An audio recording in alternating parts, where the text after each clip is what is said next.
Assalamualaikum.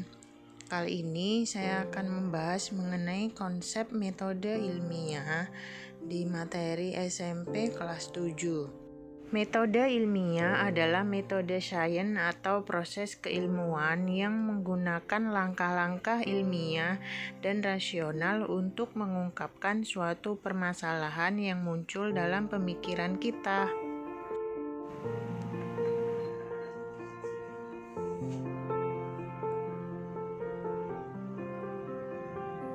Langkah-langkah metode ilmiah adalah sebagai berikut. Yang pertama, merumuskan masalah. Yang kedua, melakukan observasi. Yang ketiga, mengemukakan hipotesis. Yang keempat, melakukan percobaan atau eksperimen. Yang kelima, menarik kesimpulan. Yang keenam, menguji kesimpulan. Nah, yang pertama, merumuskan masalah. Pemilihan masalah dapat muncul secara sengaja dan tidak disengaja. Untuk memudahkan menemukan permasalahan, yang pertama, kita dapat melihat penelitian sebelumnya. Yang kedua, dapat ditemukan melalui studi pustaka. Yang ketiga, dapat ditemukan melalui pengamatan langsung di lapangan. Nah, apakah kalian sudah menemukan masalah di sekitar kalian mengenai sains? Ayo, kita melihat di sekeliling kita apa yang terjadi.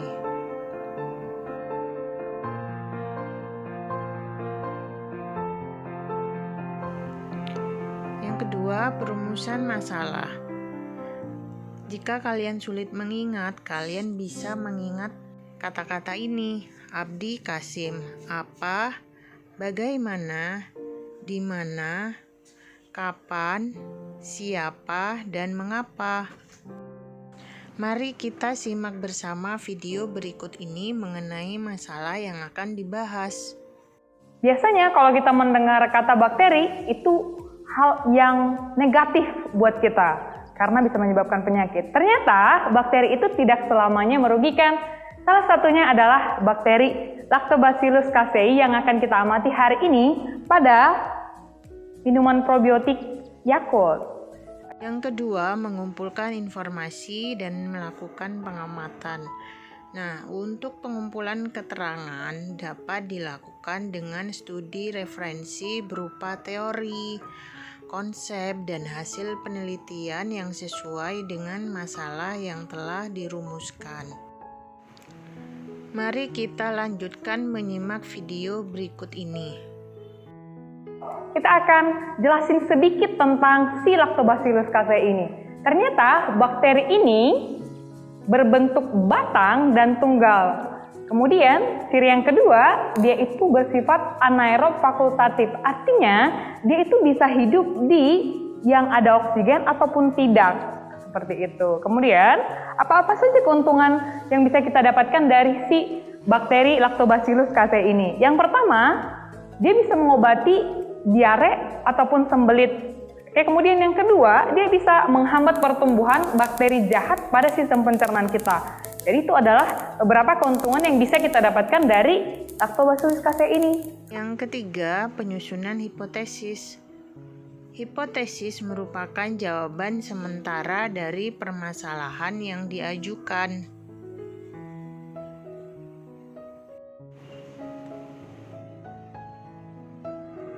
Yang keempat, pengujian hipotesis. Pengujian hipotesis dapat dilakukan dengan eksperimen atau penelitian. Yang pertama, ambil objek gelasnya, kemudian buka Yakultnya, karena ini adalah sumber dari bakteri kita.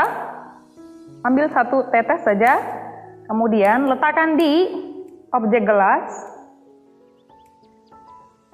Setelah itu, tutup dengan menggunakan cover gelas. Lalu amati di mikroskop. Untuk lebih jelasnya, kita harus memakai perbesaran yang paling besar. Minimal kita pakai yang 1000.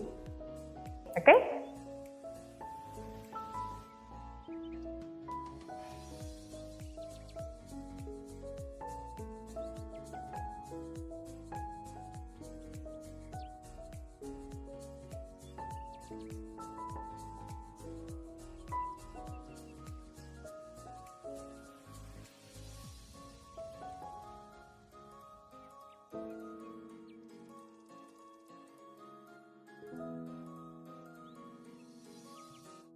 Beberapa hal yang harus dilakukan sebelum penelitian.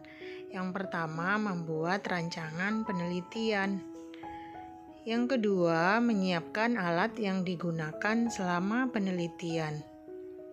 Yang ketiga, menyiapkan bahan yang dibutuhkan selama penelitian. Yang keempat, menentukan kelompok penelitian meliputi kelompok perlakuan dan kelompok kontrol. Yang kelima, menentukan variabel-variabel dalam penelitian yang meliputi variabel terikat, variabel kontrol, dan variabel bebas.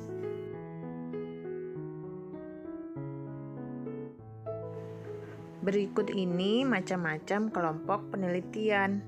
Ada kelompok kontrol yang tidak diberi perlakuan, kelompok perlakuan diberi perlakuan tertentu hingga menghasilkan variabel, yaitu faktor yang berpengaruh dalam suatu penelitian.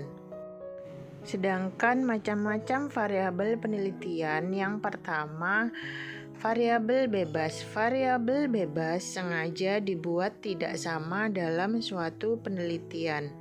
Yang kedua, variabel kontrol. Variabel kontrol adalah variabel yang sengaja dibuat sama dalam suatu penelitian. Yang ketiga, variabel terikat. Variabel terikat adalah variabel yang muncul karena adanya variabel bebas. Yang kelima, pengolahan data. Pengolahan data yang pertama ada data kualitatif, yaitu data yang sengaja tidak dalam bentuk angka tetapi dalam bentuk deskripsi. Contohnya, data perbedaan warna batang kecambah di tempat terang dan tempat gelap. Yang kedua, data kuantitatif, yaitu data yang disajikan dalam bentuk angka.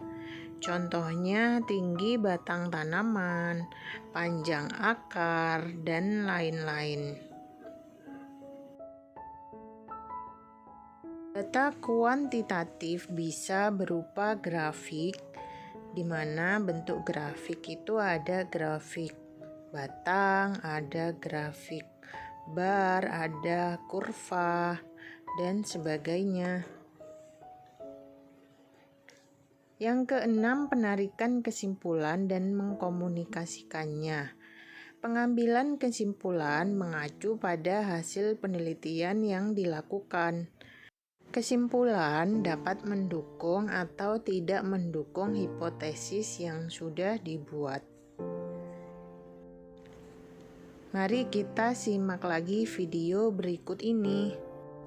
Dari hasil pengamatan yang dilakukan, bakteri ini bergerak, berbentuk batang, dan tunggal. Bakteri ini biasanya hidup pada 20 derajat Celcius sampai 40 derajat Celcius. Jadi untuk pengamatan pergerakannya, ada hal yang harus kalian perhatikan. Jangan pernah amati dia di bawah 20 derajat Celcius karena kemungkinan besar kita tidak akan bisa melihat pergerakannya. Kira-kira demikian penjelasan dari bakteri Lactobacillus casei hari ini. Nah, itu tadi langkah-langkah metode ilmiah. Jika kalian sulit mengingatnya, mari kita simak bersama video berikut ini. Langkah-langkah metode ilmiah bisa kalian ingat dengan kata mohedak. M itu apa? Yang pertama, merumuskan masalah. O. Yang kedua, melakukan observasi. H.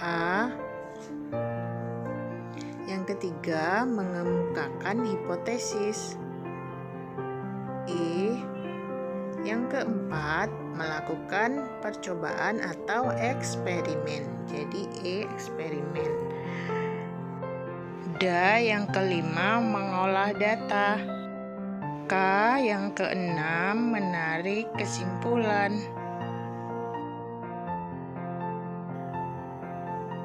Jadi M masalah, O observasi, H hipotesis, E eksperimen, D mengolah data, K menarik kesimpulan.